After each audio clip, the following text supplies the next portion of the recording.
You're about to learn the most foolproof yet effective way to structure an essay. I created this structure in my final year of high school and used it throughout 6 years of law school. Because of this structure, I was consistently able to get marks between 70% and 85% in my essays. This is essay structure made simple.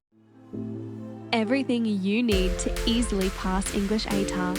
English ATAR made simple. Powered by Saints Coaching. If you haven't watched the lesson on how to structure your response to a comprehending section question, I suggest you go and do that before continuing with this lesson. That lesson on structure is really helpful because it outlines the elements of TEEL and how we can use them in various ways. That knowledge will be useful in this lesson because we'll be using a variation of the TEEL structure for our body paragraphs to a responding section question. The Module 3 structure lesson goes into greater depth about those elements of TEEL than this lesson on structure. This lesson assumes you're aware of that understanding that we gained in Module 3. So this lesson is an overview of essay structure. When I say essay structure, what I really mean is how to structure an introduction, how to structure body paragraphs, and how to structure a conclusion. And that is what this lesson will be doing. Then in the subsequent lessons, we'll be looking at examples of introductions, body paragraphs, and conclusions that use the scaffolds that are taught in this lesson. So if anything in this lesson seems a bit abstract, don't worry, because the examples in the later lessons will make this stuff more clear. Objectives for this lesson. Main focus of this lesson is obviously essay structure, so we'll analyze essay structure by firstly describing an analogy, then we'll explain the structure of an introduction, explain the structure of a body paragraph, of a conclusion, then present an overview of the essay structure that we're about to learn. After that, we'll highlight the one thing you should memorize for every responding section essay, and then we'll outline a simple summary and move on. Let's dive in. What's this essay structure all about? Let's start with an analogy. You know those drinking funnels that you always see in American college movies? These ones that people use to scull non-alcoholic drinks out of. I want you to think of the structure of an essay like one of those drinking funnels. But instead of the bottom of the funnel being the part that you drink from, it's literally just another funnel upside down. The purpose of a funnel is to let something go from broad and general to narrow and specific. Point being is that this double-ended funnel goes from general to specific through the tube and then specific to general. Here's how the funnel relates to essay structure. The top funnel is the introduction, the tube is the body paragraphs, and the bottom funnel is the conclusion. You're probably wondering why I'm analogizing a strange drinking funnel to the structure of an essay. Well, as I mentioned a few seconds ago, the top funnel, which is the introduction, starts general and gets more specific the further you go down. Then the tube or the body paragraphs are the most specific part of the funnel. Finally, the bottom funnel or the conclusion starts specific and gets more general the further you go down.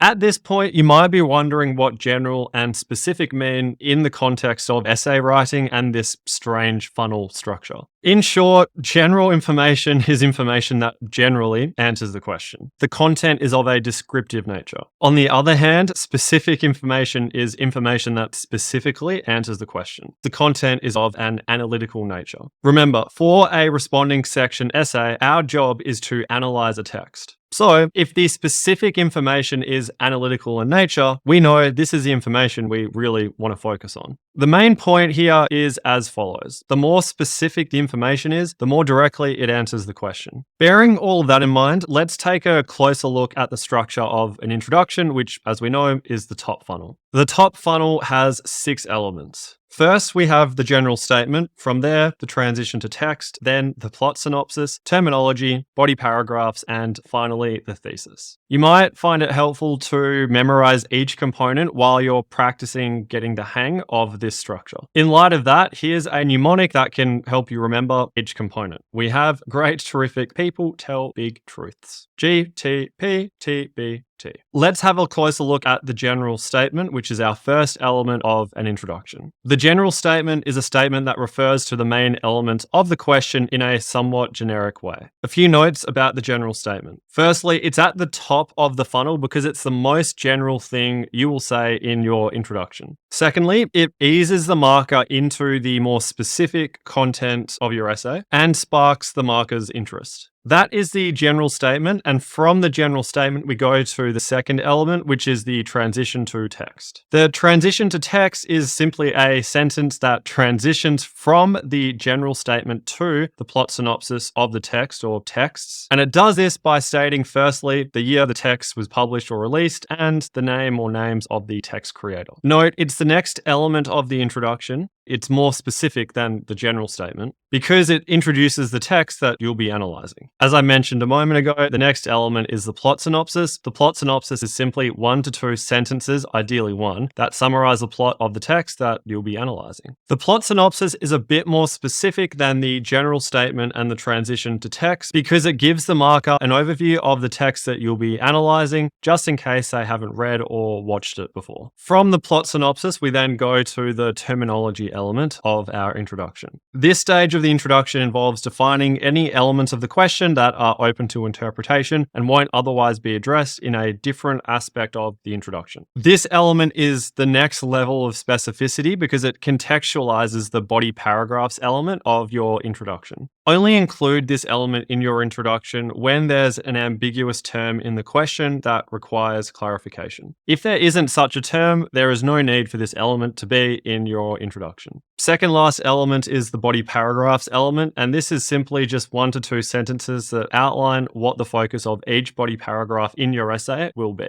This element is the next level of specificity because it substantiates what your thesis is. This element of the introduction is essentially a condensed version of your topic sentences for each body paragraph. Finally, we have the thesis, and our thesis is one concise statement, no more than 2, that highlights your position on the question. Remember, an analytical essay is basically an argument, and the thesis is the sentence that encapsulates your entire argument. In light of this, the thesis is the most specific part of the introduction because it directly answers the question. And that's the structure of an introduction. Let's check out the structure of a body paragraph, which is the tube of the funnel. Before we get into this structure, a quick note. In Module 3, we learned that the elements of TEEL can be used in various ways, like Lego blocks. For a body paragraph in the responding section, you should not use the elements of TEEL in different ways unless you're adding an extra example and explain. In other words, adhere to the structure of a TEEL or TEEL body paragraph in the responding section. TEEL is our classic use of those Lego blocks. TEEL is just adding an extra example and explain. Really, what I'm saying here is each body paragraph that we're about to look at will have 3 E's, but it could have 5 E's, an extra example and explain. Whether or not you have a TEEL paragraph with 3 E's or 5 E's, unfortunately, will just depend on the question you're answering. Anyway, here is that structure of the tube. Firstly, we've got the topic sentence, then elaboration, example, explain, and the link. Then for the remaining 2 body paragraphs, it's simply just a matter of repeating this structure. We have the TEEL body paragraph BP2. We've got another TEEL body paragraph for BP3. Also, on that topic of whether your TEEL paragraph should have 3 or 5 E's, however many E's you decide to have for one body paragraph doesn't need to be the same for the other 2.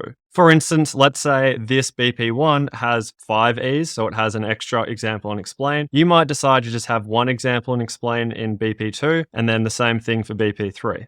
I'm not going to come up with a strange mnemonic for the elements of TEEL because I feel like it's been ingrained in your brain already, perhaps more so than you would like. So let's just dive straight in and take a look at the topic sentence. The topic sentence is a sentence that reinforces your thesis and summarizes what the body paragraph will focus on. The elaboration is a sentence that provides additional detail about something that was mentioned in the topic sentence or states information that you didn't include in the topic sentence because it would have made that sentence too wordy. Hopefully this stuff is ringing some bells from the lesson on structure in Module 3. From the elaboration, we move to the example, and the example is simply just 1 to 2, no more than 3 sentences that refer to one or more relevant quotes for a written text or written element of a multimodal text, or use meta-language to describe relevant evidence for a visual text or visual element of a multimodal text. If this stuff here doesn't make any sense, make sure you revisit the lesson on how to use textual evidence in analytical responses in Module 3. Some notes about the example. The word relevant can't be overstated. The example will be relevant if it backs up or substantiates your topic sentence, and the topic sentence backs up your thesis. For example, if your topic sentence says that apples are the best, and you proceed to provide this really nicely written example about how an apple once fell on your head, that example is doing very little to back up the fact that apples are the best, which is what you've said in your topic sentence. So remember, if the example isn't relevant, it isn't doing anything to answer the question. If it isn't doing anything to answer the question, there's no point in writing it. That's the example. Then we have the explain. The explain is approximately 2 to 4 sentences that explain the language features used in the evidence, the effect of the evidence, and then how that effect is relevant to your thesis.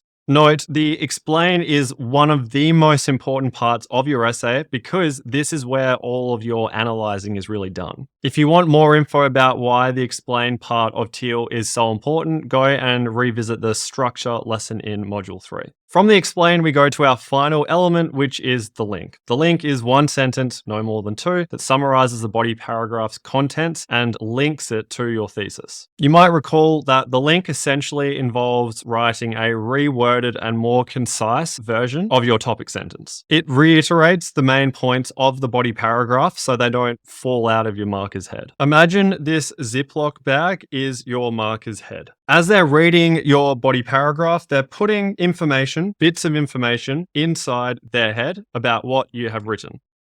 The link is the zip that ties up this Ziploc bag so that none of its contents can fall out of the bag. The point being is that if you don't have a link, if you don't have the zip, the information that the marker has read will fall out of their head and you won't be reinforcing anything you've said. Shout out to Mrs. Berry for that analogy. And that's the structure of a body paragraph, the tube. Now let's take a look at the structure of a conclusion, which is the final part of our essay, and it is the bottom funnel of the drinking funnel. The bottom funnel looks like this. As we saw in the full image of this weird drinking funnel, this funnel, the bottom one, is literally just the same as the introduction, but turned upside down. Saying that this funnel is the same as the introduction one might be a bit misleading because this conclusion funnel uses 4 of the 6 elements that we saw in the introduction. We'll address why the bottom funnel doesn't use all the elements as the top funnel shortly. But first, why is the bottom funnel upside down? It's upside down because it's meant to achieve the inverse of what the top funnel is meant to achieve.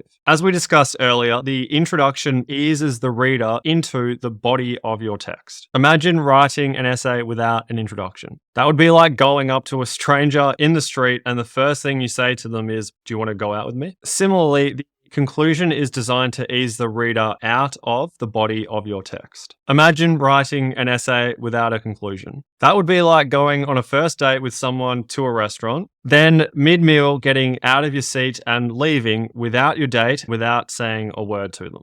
So, while the conclusion is arguably the least important aspect of your essay, that doesn't mean you should neglect it. Always aim to write and finish your conclusion. Returning to that dating analogy, if you just got up and left mid-date, yes, technically you could say you went on a date, but you couldn't say it was a good one. The same sentiment applies to not writing a conclusion. So, with that being said, here are our 4 elements of a conclusion. Firstly, we have the thesis, terminology, body paragraphs, and finally a general statement. As I mentioned a few minutes ago, the conclusion contains 4 of the 6 elements that are in the introduction. As we can see here, the transition to text and plot synopsis elements of the introduction are omitted in the conclusion. They're omitted because they're descriptive in nature rather than analytical, meaning they do very little to answer the question. They're merely formalities of an introduction, so get them out of the way and don't bother repeating them in your conclusion. Similar to the elements of an introduction, you might find it useful to memorize the elements of a conclusion. Here's a mnemonic that you might like to adopt. We've got tick tock before gram. Let's discuss what the thesis element does in the conclusion. Basically, the thesis just restates your thesis in the introduction with different words and syntax or sentence structure. It's the most specific aspect of the conclusion because, as we learned in the introduction, the thesis explicitly answers the question. From the thesis element of the conclusion, we move to the terminology element, and this revisits any ambiguous elements of the question that you defined in the introduction. Note, only include this element in your conclusion if defining an ambiguous term in the question was a really important part of your thesis. Also, note that the order of the terminology and body paragraphs elements is different in the conclusion, simply because the terminology element in the conclusion tends to flow better when it comes straight after the thesis element in the conclusion as well.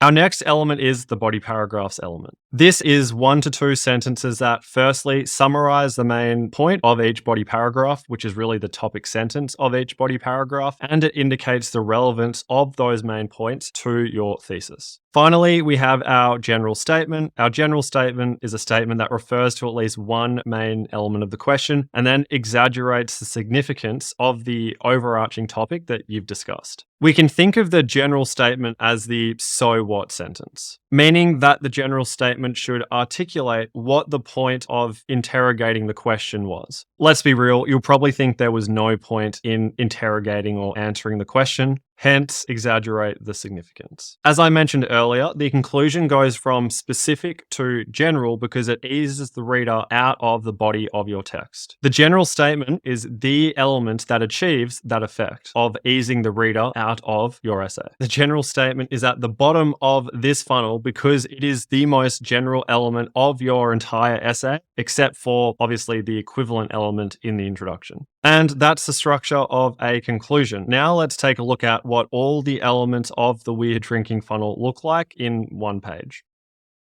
Before we turn to our next main topic, I want to briefly address something you might have thought about as you've been watching this lesson. Do I need to write 3 body paragraphs? Most English teachers will say there's no right or wrong number of body paragraphs to write. While that is kind of true, the answer is completely unhelpful. So here's a good rule of thumb. 3 body paragraphs is, in almost every case, the minimum number of body paragraphs you should write in an essay. Writing a 4th BP is great, especially in response to a comparison question, as long as it doesn't involve compromising on the quality of the first 3 body paragraphs. How do you get to the point where you can write a 4th body paragraph without compromising on the quality of the first 3? You guessed it, practice writing under time conditions.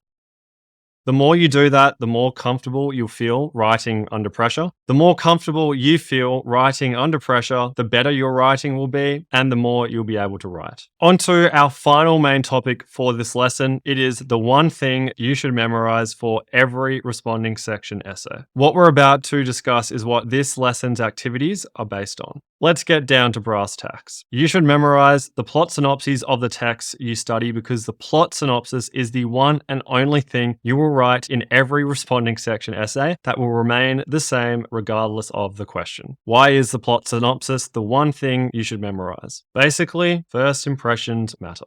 An introduction of an essay is the equivalent of a first impression. It's kind of like the difference between giving someone a floppy fish handshake or a firm handshake upon meeting them. The plot synopsis element of an introduction is the only aspect you can control with absolute certainty of that first impression. Don't waste that opportunity. Use it to impress the marker and make a great first impression. Here are some examples of some plot synopses that we'll be taking a look at in the next lesson. Here's a plot synopsis for Pretty Woman. The film tells the story of Edward, played by Richard Gere, an emotionally detached businessman of immense wealth and class who hires Vivian, played by Julia Roberts, an impecunious and personable sex worker, to accompany him to social events for 1 week. For Everything Everywhere All at Once, we've got the following synopsis. The film follows Evelyn Wang, played by Michelle Yeoh, an aging Chinese immigrant, as she navigates a marital breakdown, accepting her daughter's sexuality, doing her taxes, and saving the multiverse. Finally, we have the plot synopses for Snow Crash and Arrival. For the former, we have Snow Crash showcases with uncanny accuracy and prescience the extreme outcomes of societal and economic trends enabled by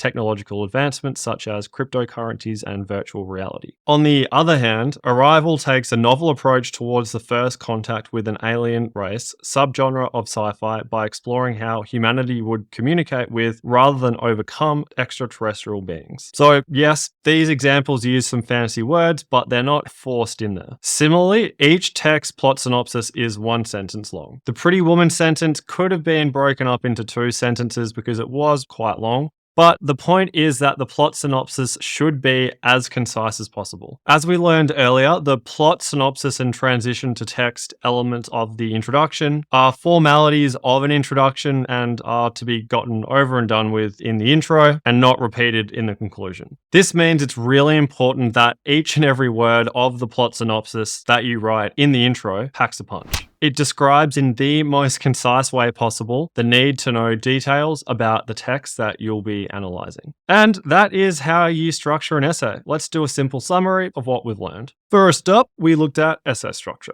And we started this section of the lesson by taking a look at an analogy for essay structure, which is the double-ended funnel. We learned in this part of the lesson that the structure of an essay is analogous to the shape of a double-ended funnel. Information goes from general to specific in the introduction, remains specific in the body paragraphs, and then goes from specific to general in the conclusion. After that analogy, we turn to focus on the structure of an introduction, which is the top funnel. Mnemonic for the top funnel is great, terrific people tell big truths. The first element, which is our general statement, this element is a statement that refers to the main elements of the question in a somewhat generic way. The transition to text, which is a sentence that transitions from the general statement to the plot synopsis of the text by stating the year the text was published or released and the name or names of the text creator. The next element is the plot synopsis, which is 1 to 2 sentences, ideally 1, that summarizes the plot of the text you'll be analyzing. We turn to the terminology part, if it's necessary, which involves defining any elements of the question that are open to interpretation and won't be addressed in a different aspect of the introduction. Next element is the body paragraphs element, and in this element you'll write 1 to 2 sentences that outline what the focus of each body paragraph will be. Finally, we move on to the thesis, which is our 6th and final element of an introduction. The thesis is 1 concise statement, no more than 2, that highlights your position on the question. And that is our structure of an introduction. From this part of the lesson, we moved on to talking about the structure of a body paragraph. We started off with a key takeaway, which is adhere to the structure of a TEEL or TEEL with 5 E's body paragraph in the responding section. We had a closer look at the elements of TEEL, starting with the topic sentence, which is simply a sentence that reinforces your thesis and summarizes what the body paragraph will focus on. The next element is the elaboration. This is a sentence that provides additional detail about something that was mentioned in the topic sentence or states information that you didn't include in the topic sentence because it would have made that sentence too wordy. After the elaboration comes the example, and the example is 1 to 2 sentences, no more than 3, that refer to 1 or more relevant quotes or use meta-language to describe relevant evidence. After the example, we have the explain, which is approximately 2 to 4 sentences that explain the language features used in the evidence, the effect of that evidence, and then how that effect is relevant to your thesis. Finally, we have the link, which is 1 sentence, no more than 2, that summarizes the body paragraph's contents and then links that to your thesis. Finally, we had a look at the structure of a conclusion, which is the bottom funnel of our double-ended drinking funnel. Our mnemonic for this section of an essay is tick tock before gram, or TTBG. The first T stands for your thesis, and here you should restate the thesis in your introduction, but with different words and different sentence structure. The next T stands for terminology, where you should revisit any ambiguous elements of the question that you defined in the introduction. Next element is the body paragraphs element. This element requires you to write 1 to 2 sentences that summarize the main point of each body paragraph and indicate the relevance of those main points to your thesis. Turning to our 4th and final element of the conclusion, it is the general statement. The general statement is a statement that refers to at least one main element of the question and then exaggerates the significance of the overarching topic that you've discussed in your essay. After taking a look at each specific section of an essay in more depth, we had a look at an overview of this entire essay structure. We emphasize that you should aim for a minimum of 3 body paragraphs in your responding section essay. Writing a 4th body paragraph is great as long as it doesn't involve compromising on the quality of the first 3. Quality is always the priority, but if you can have quality and quantity, great. Final main section of the lesson, we discuss the one thing you should memorize for every responding section essay. The key takeaway for this part of the lesson is as follows. You should memorize the plot synopses of the text you study because the plot synopsis is the one and only thing you will write in every responding section essay that will remain the same regardless of the question. On this final note of memorizing plot synopses, that is what you're asked to do in the activities for this lesson. There are detailed instructions on precisely how you should do that to get the most benefit. So I'll leave you to check those out. All the best with that, and don't forget, first impressions count, so don't underestimate the importance of this lesson and its activities. The next lesson is all about introductions and how those 6 elements of an introduction manifest in some examples. Look forward to seeing you there. Until then, keep it simple.